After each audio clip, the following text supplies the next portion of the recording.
Hello there, thanks for stopping by the channel. Really appreciate it. If you could like and subscribe, I would greatly appreciate it.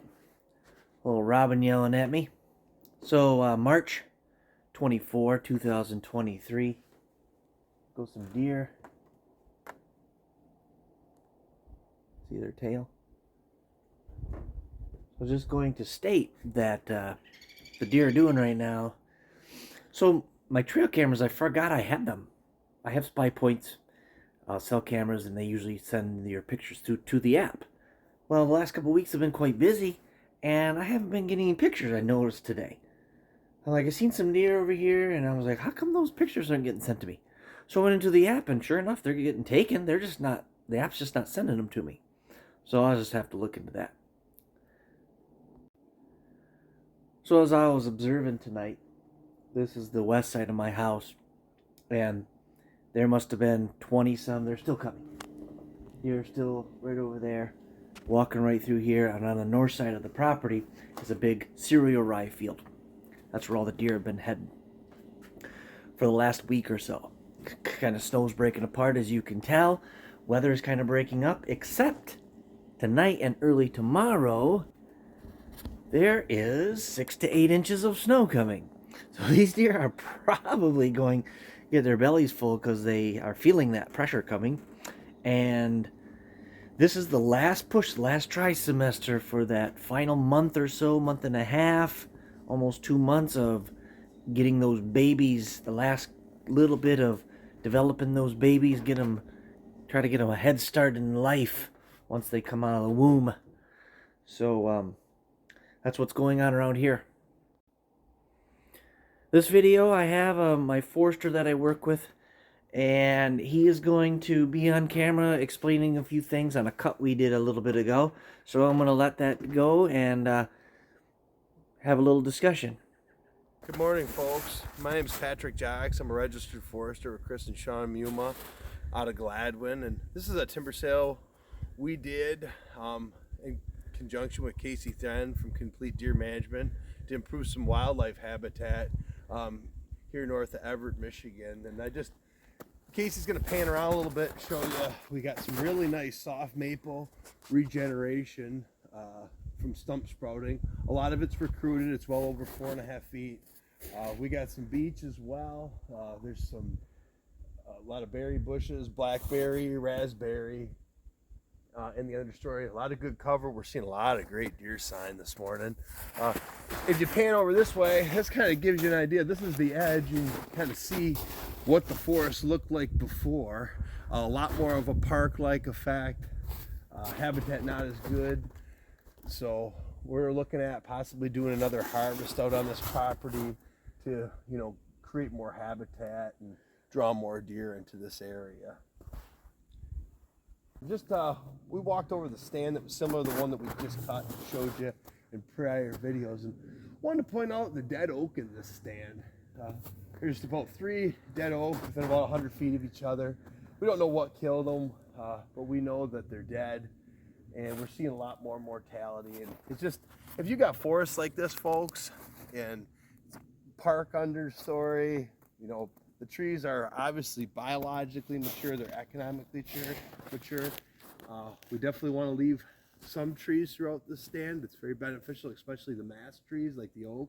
But looking at the maple, you can see a maple with a butt seam in it, and the dead oak, and this tree's been scarred up from past harvest. We're looking at, trying to restart the stand, create future habitat for whitetails and a future forest, and manage this land sustainably into the future. He wants to leave like a travel corridor or something.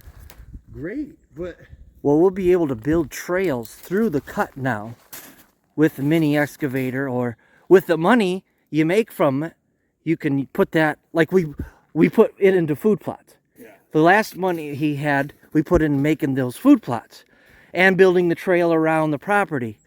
This time, when we do another cut, we can put the money into building deer trails to and from the food plots and to and from right in front of their blinds.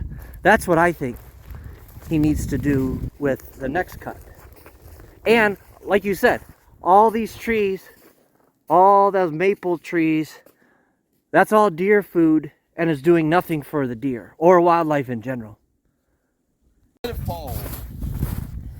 If you cut the dead oak, but leave the live oak as mast. What about a couple oaks an acre? I'd leave leave the oak. What the heck? Leave the mast trees. Not too many. There's not that much in here. Oh. You start looking at the crews, there's not that much. When we don't need that beach. No, cut everything, leave the oak. That's what I'm saying. Maple, high quality food. The stems you see in that cut before, especially winter food, cover food, and then you can get more deer on your property, therefore see more deer on your property, and hopefully they're healthier, growing bigger bucks. What they're eating, this maple shoots, all these maple buds. I guess one thing to say about timber harvesting right here, north of Everett we are again, folks, and we're looking at one of the advantages. I mean, with wildlife habitat and white-tailed deer, we definitely want them to use that habitat. We want them to utilize the browse, the cover, but we don't want them to abuse that habitat. So one thing is we can do when we're cutting in an area is cut a larger area, spread the deer out so they utilize the habitat, we let it grow up. That way we're sustainably managing our forest. Second of all, we're drawing deer in that we can hold on our properties to shoot. So, this harvest, I think we're going to look at doing real similar to what we did the last harvest. We're going to mark some trees to leave, evenly spacing through the stand, and try to stimulate some new growth from sprouting. If you kind of look over here, from the past harvest, we're damaged from the logging practices that were used. And we want to get those trees and extract the value out of them, because for the goals and objectives for this property, for white-tailed deer management, these trees have no value to our landowners. So we want to utilize the trees that are here for a forest product and create a cover resource and food resource that can be used for the wildlife we're managing for.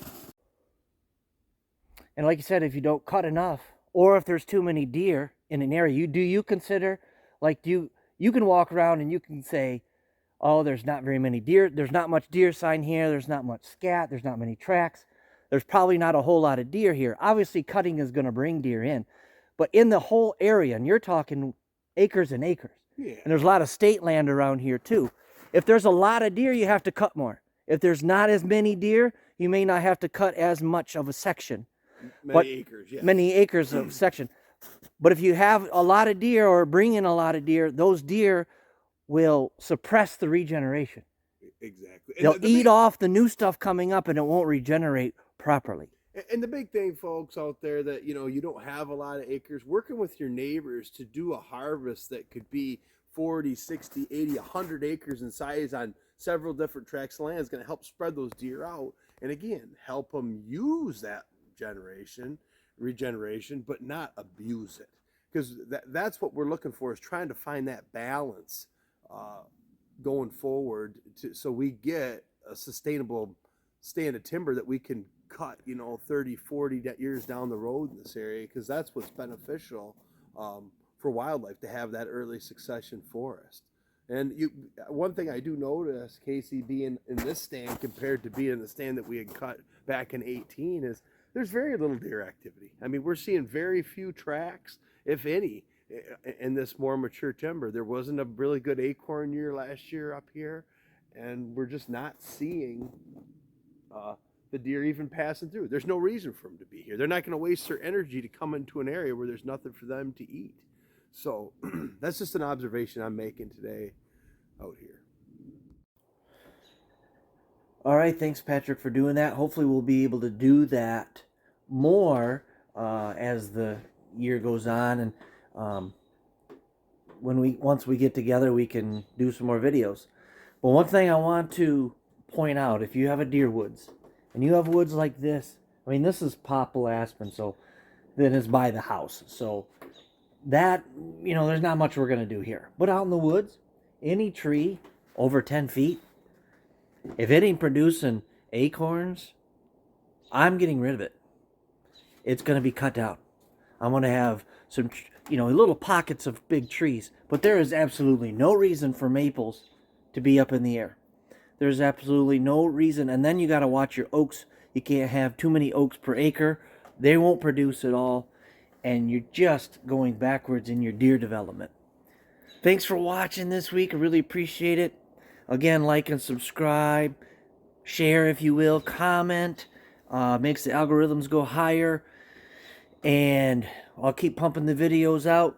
I have some affiliates. If you click on the link in the descriptions, there's a bunch of affiliates that you can look at and go shopping, and lots of good deals out there, especially 32 Degrees and Giver gloves, just to name a few. Legendary Whitetails got some good stuff going on right now.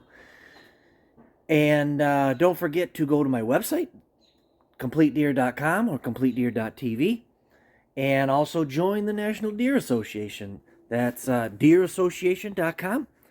And your local branch should have some conservation seed coming on. And hopefully I'll see you next time. God bless you. God bless our troops. God bless the USA. Still the greatest nation in the world, I hope.